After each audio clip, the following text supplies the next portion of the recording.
It might be a form of wistful speculation on my part, but I think the internet is so impactful in terms of what it's done to civilization, society, that at some point in time in the long distant future, some people might create a new reckoning system that incorporates the internet.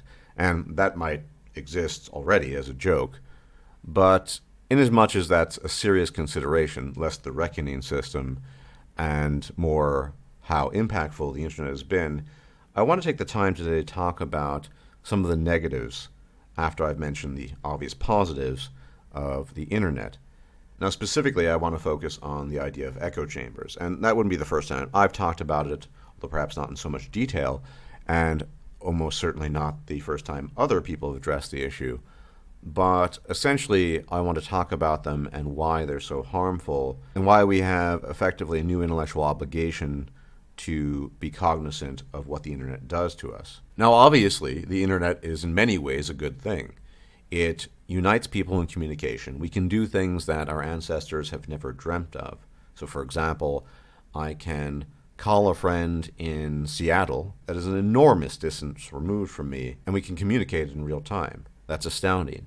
One can type messages on, say, Discord, and it is relayed to other people instantly. It is a wellspring of knowledge. And let's try to focus on that, the wellspring of knowledge.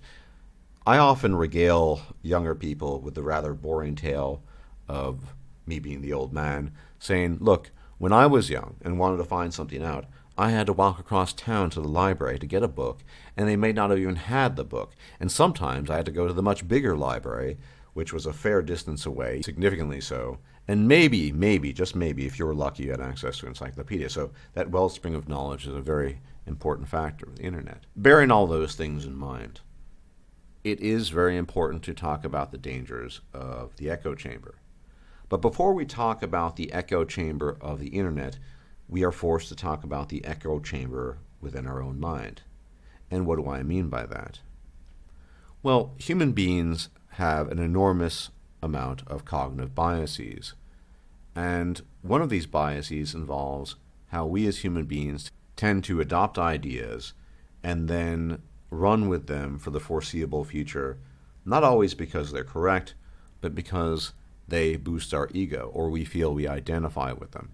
And I'll have a lot more to say on ideas and identity in a separate video. Now, what I'm trying to say here is that even without the internet, human beings tend to bunker down in echo chambers by themselves. Like seeks out like. People tend to want to communicate with and spend time with people of similar opinions and views, and that is something that's inherent to us.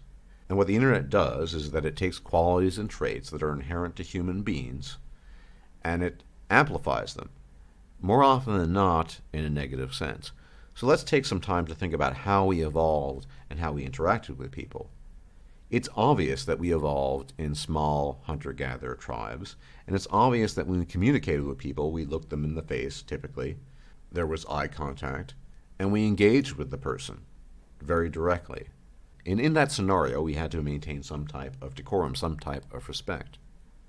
Even in an anonymous situation, say in the decades prior to the emergence of the internet, if you encountered a stranger and didn't know who he or she was, you still had a certain sense of decency and decorum in engaging with the person because you were facing the person without knowing anything about the person.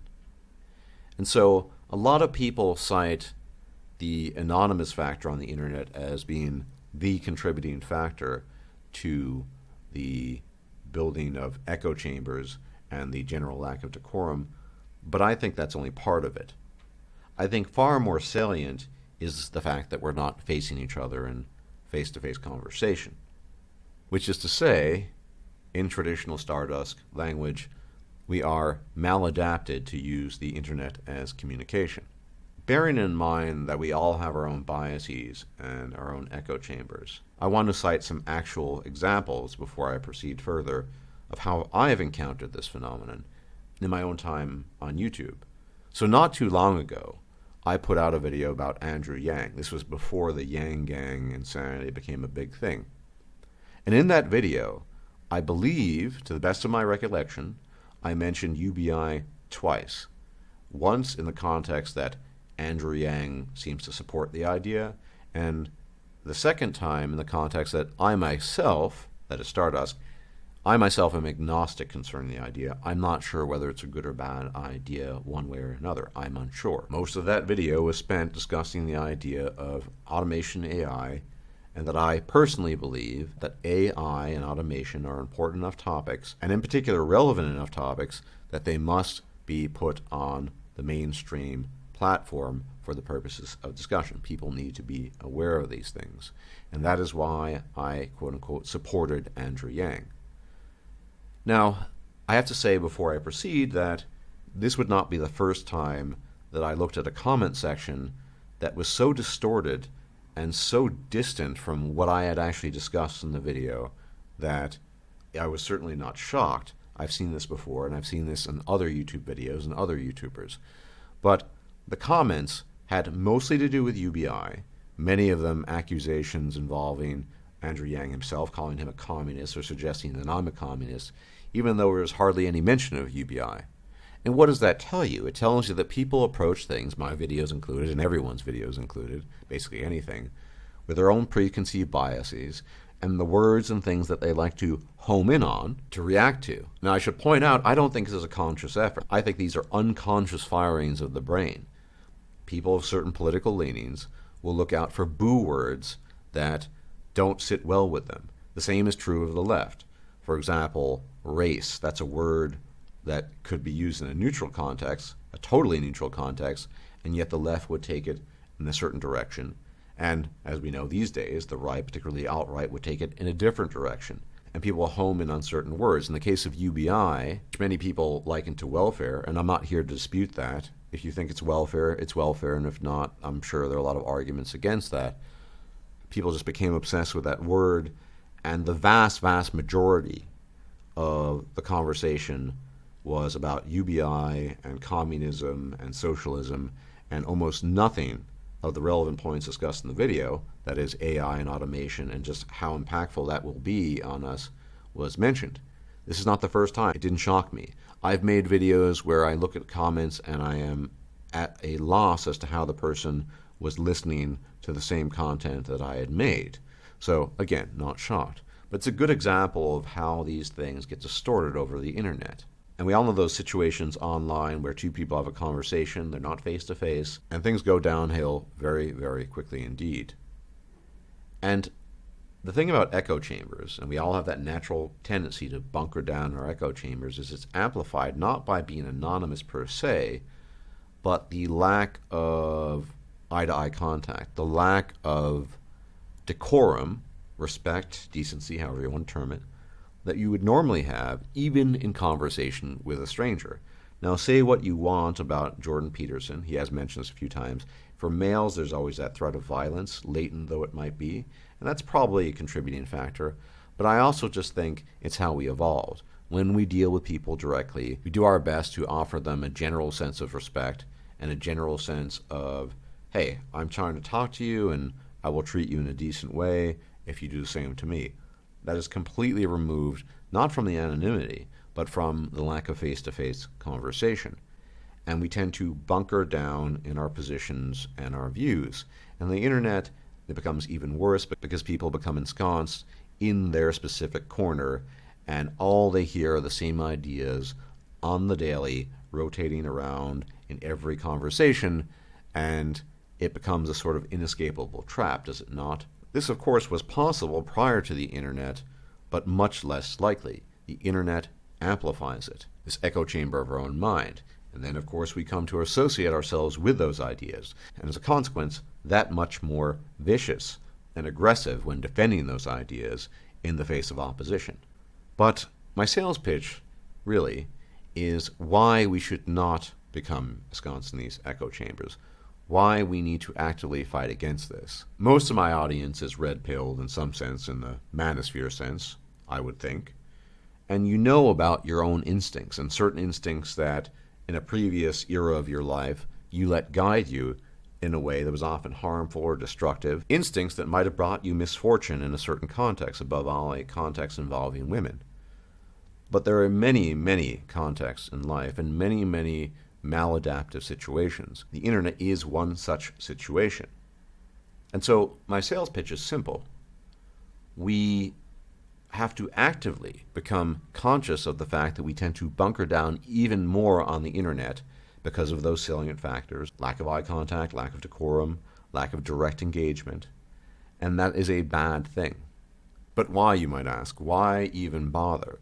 You found a group, you get along with them, you like the ideas, they make you feel good, they make you feel like you belong to something. Well, that's the trick, isn't it? Is it worth becoming that lost in a series of ideas if you compromise facts and reality or truth? Because one thing we can all universally acknowledge is that the state of human knowledge will always be incomplete. We will never, ever, ever have total knowledge, and certainly nothing approximated in our lifetime. And so when you settle down in a position and think, be it consciously or subconsciously, that it is the be-all and end-all, and you finally figure it out, or it's good enough for you, you could be damaging yourself. You could be excluding yourself from new information that could benefit you as an individual or people that you know. Or you could learn something new about the world or about yourself. All of these possibilities exist. They all require a person, I know this sounds cheesy, to keep an open mind. But most people are not invested in doing that. Most people are not willing to entertain other ideas or understand other positions. I'm sure most of you are familiar with the concept of steel manning an argument. And that has real validity.